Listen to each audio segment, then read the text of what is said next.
السلام علیکم ورحمۃ اللہ وبرکاتہ۔ آج ہم موجود ہیں مفتی شہباز حنفی صاحب کے ساتھ، آپ کے سوالات کے ساتھ جو آپ نے سوالات ہمیں دیے تھے۔ اس میں سے ایک بہت اہم سوال جو ہر سال ان دنوں میں عوام الناس کے اندر اٹھایا جاتا ہے، اٹھتا نہیں بلکہ اٹھایا جاتا ہے، وہ یہ ہے کہ کیا کٹے کی قربانی جائز ہے یا نہیں جائز۔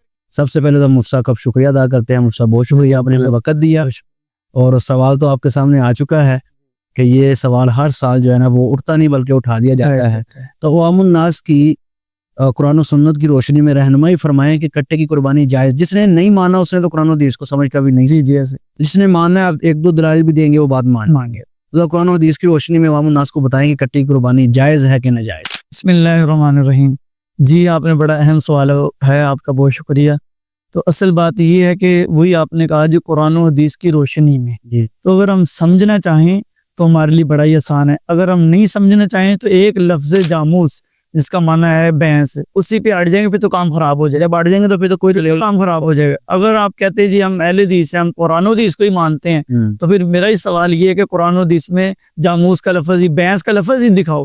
جب آپ بھینس کا لفظ ہی دکھا نہیں سکتے تو پھر اس کی سال کھاتے کیوں؟ پھر اس کو کھاتے کیوں، اس کا دودھ کیوں، سارے معاملات اس میں آ جاتے ہیں۔ بات اصل میں یہ ہے، ذرا سمجھنے کی ہے کہ قرآن پاک میں 4 جانور اور اس کے اگر مادہ بھی لگا لے تو 8 بن گئے۔ 8 جانوروں کی قربانی کے متعلق قرآن نے فرمایا۔ ٹھیک ہے، اس کے علاوہ حلال، یہ نہیں کہہ دے کہ صرف یہی حلال ہے، یہ بھی فرمایا اور بھی حلال ہے۔ احلت لکم بہیمۃ الانعام، یہ لفظ بہیمۃ الانعام یہاں سورہ مائدہ میں بھی آ گیا۔ اور اسی طرح قربانی میں اور بھی جانور فرمائے ہیں۔ قرآن کی یہ تشریح ہوتی ہے، ایک جگہ ساری بات مکمل نہیں ہو جاتی، کبھی کسی آیت میں کبھی کسی آیت میں دوسری بات قرآن ہے نا، ایک آیت کو دوسری آیت کر دیتے ہیں۔ تو ہم قرآن سے دکھا رہے ہیں۔ سورہ حج آیت ہے وَلِكُلِّ أُمَّةٍ جَعَلْنَا مَنسَكًا، منسک معنی قربانی ہے۔ ہم نے ہر امت کو قربانی کے لیے جو جانور دیا جائے وہ کیا ہے؟ منسک لِيَذْكُرُوا اسْمَ اللَّهِ عَلَى مَا رَزَقَهُم مِّن بَهِيمَةِ الْأَنْعَامِ، کہ اس پہ اللہ کا نام لے کر جو اللہ نے آپ کو جانور دیا ہے بہیمۃ الانعام میں سے ہونا چاہیے۔ اب قرآن کہہ رہا ہے، اللہ تعالیٰ فرما رہے ہیں جو تم قربانی میں جانور کرو، 8 تو وہ ہیں اور 9واں جانور وہ بھی ہوگا جو بہیمۃ الانعام میں ہوگا۔ یعنی ان 8 کے علاوہ اللہ نے جو بہیمۃ الانعام کی قید اس لیے وسعت رکھی ہے کہ اس کے اندر جو آئے گا وہ بھی جان، کیونکہ یہ جو جاموس بھینس ہے یہ عرب کی پیداوار نہیں ہے۔ ٹھیک ہے، جب یہ عرب کی پیداوار نہیں ہے تو اگر یہ اسی وقت داخل کر دی جاتی قرآن پاک میں تو سمجھ نہیں تھی، عوام پریشان ہو جاتی، صحابہ پریشان ہو جاتے، یہ کہاں ہے، کیا چیز ہے، تو اس کی تشریح بڑی مشکل ہو جاتی۔ اللہ رب العزت جانتے ہیں اور معاملے کو کہ بعد میں ہی آئے گی، تو اللہ تعالیٰ نے بہیمۃ الانعام میں وسعت پیدا فرما دی۔ ٹھیک ہے، اب بہیمۃ الانعام کا ترجمہ کیا ہے؟ صحیح ہے، بہیمۃ الانعام کا ترجمہ ہے ایسا جانور جو پالتو بھی ہو اور چرنے والا بھی ہو۔ ٹھیک ہے، پالتو بھی ہو، چرنے والا بھی ہو، اس جانور کی قربانی اللہ تعالیٰ قرآن میں کہہ رہے ہیں، قرآن سے دلیل دے رہا ہوں کہ تمہارے لیے حلال ہے، کرو اس سے قربانی۔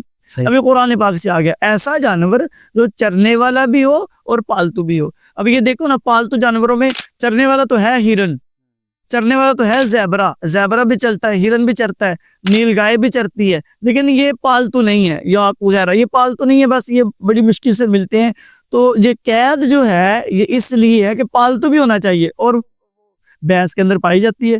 اور آئیں اس کی تشریح میں علماء لغت جو ہے نا اس کو بہیمۃ الانعام کے لفظ کو لے کے کہتے ہیں کہ جو شرائط بھینس کے گائے کے اندر ہے نا، تو وہی فرمایا الجاموس نوع من البقر، کہ بالکل بکر کی یعنی گائے کی بالکل یہ جنس ہے، اس کی نوع میں سے ہے، اس کی نوع میں۔ یہ علماء لغت نے متفقہ فیصلہ ہے۔ آپ کی اس بات سے ایک اور اعتراض بھی نکلتا ہے کہ جو حضرات اس کٹے کی قربانی کو جائز قرار نہیں دیتے، آپ نے جو بھی بات کی کہ یہ گائے کی جنس میں سے ہے، وہ کہتے ہیں جنس کیسے ہو گئی، نہ سینگ ایک طرح کے ہیں نہ شکل اس طرح۔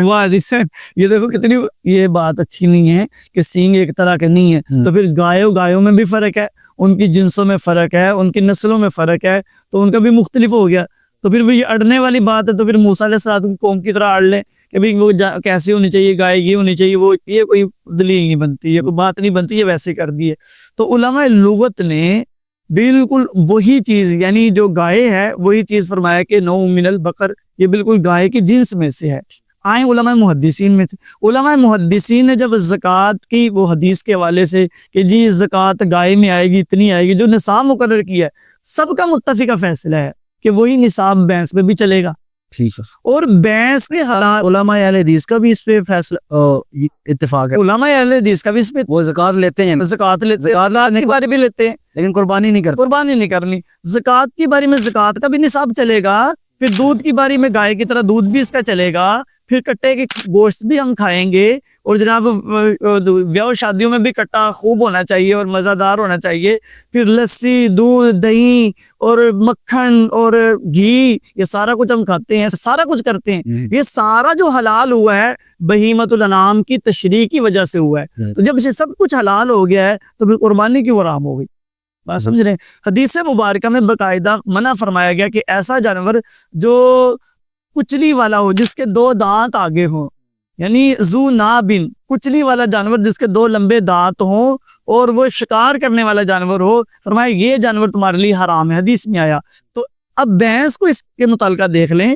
یعنی میں نے پہلے قرآن کی دلیل پیش کی، اب حدیث کی طرف آ جائے. حدیث میں صرف ایک ہی حدیث ہے، فرمایا کہ ایسا جانور تمہارے لیے حرام ہے کہ جو کچلی والا ہو. ٹھیک ہے. جو کچلی والا نہیں ہے وہ تمہارے لیے حلال ہے. ٹھیک ہے. اب یہ دیکھیں کہ آپ بھینس کے اندر وہ 2 دانت ایسے نہیں ہیں جو بالکل سامنے شیر کی طرح ہے یا چیتے کی طرح ہے یا کتے کی طرح ہے، وہ نہیں ہے.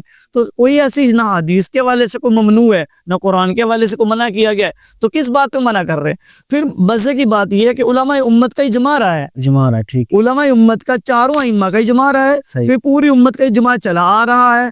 پھر اس سے آگے جو اہل حدیث بذات خود اہل حدیث ہیں، ان کے بڑے مولانا ثناء اللہ عمر تصری صاحب ہیں اور مولانا صلاح الدین یوسف صاحب ہیں اور ان کے اور بھی ہیں، مولانا عبد الرحمن عابد صاحب ہیں، آج کی ہیں. ان سب کے ویڈیو بیانات آ چکے ہیں، ان کے سب کے دلائل آ چکے ہیں کہ نہیں یار سانو کٹے نو دوبارہ کھولنا نہیں چاہیے تھا، کٹے کو ٹھپ کر دیا جائے.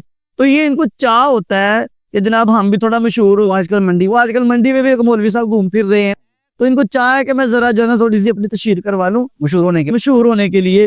تو اچھا اگر مشہور ہی ہونا ہے تو گھوڑا لے لو بھائی، گھوڑے کے اندر بھی وہ ساری چیزیں پائی جاتی ہیں. تو آپ ایک سوال کریں گے جب یہ چیزیں حلال ہیں تو پھر گھوڑا حلال کیوں نہیں ہے؟ اصل گھوڑے کے اندر منع کوئی نہیں، نہ قرآن سے منع ہے نہ حدیث سے منع ہے. ان کو چاہیے کہ ہر سال گھوڑے کی قربانی کریں اور ایک منڈی وکری رکھیں جو گھوڑوں والی منڈی ہو. ہماری منڈیوں میں نہ جائیں جناب، اپنی منڈی پہ جائے گھوڑوں والی منڈی میں. گھوڑوں والی منڈی ہے تو گھوڑا کھائیں.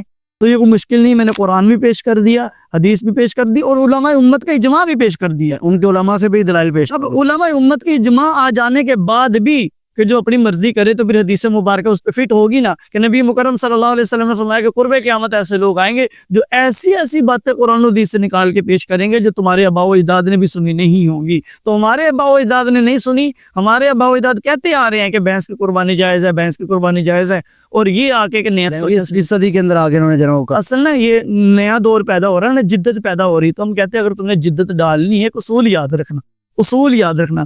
جدت ہوتی ہے دنیاوی کاموں میں. ٹھیک ہے. دنیاوی کاموں میں آپ نے نئی گاڑی بنا لی ہے، نئی کوٹھی کار بنگلہ نئی ڈیزائن کا بنا لیا، یہاں جدت اچھی لگتی ہے. دین کے معاملے میں جدت نہیں ہوتی، دین پرانا ہی ٹھیک ہے. جو قرآن حدیث ہم پہ اترا ہے وہی پرانا وہی ٹھیک ہے، پرانا ہی ٹھیک ہے. اگر تم جدت کی طرف جاؤ گے تو پھر غیر مقلدیت ہی پیدا ہوگی، پھر فتنہ غامدیت ہی پیدا ہوگی، پھر تم مرزا پلمبر کے شکار ہوں گے. تو اس لیے جناب منڈیوں پہ پھرنے کے بجائے نا پہلے اپنے گھر کی طرف جائیں. اور سیدنا عمر گئے نا نبی علیہ الصلوۃ والسلام کو نعوذ باللہ شہید کرنے سے، قتل کرنے کے ارادے تلوار لے کر نکلے. تو آگے سے صحابی کی کہہ رہے ہیں پہلے اپنے گھر دی خبر لے پھر ادھر آئے.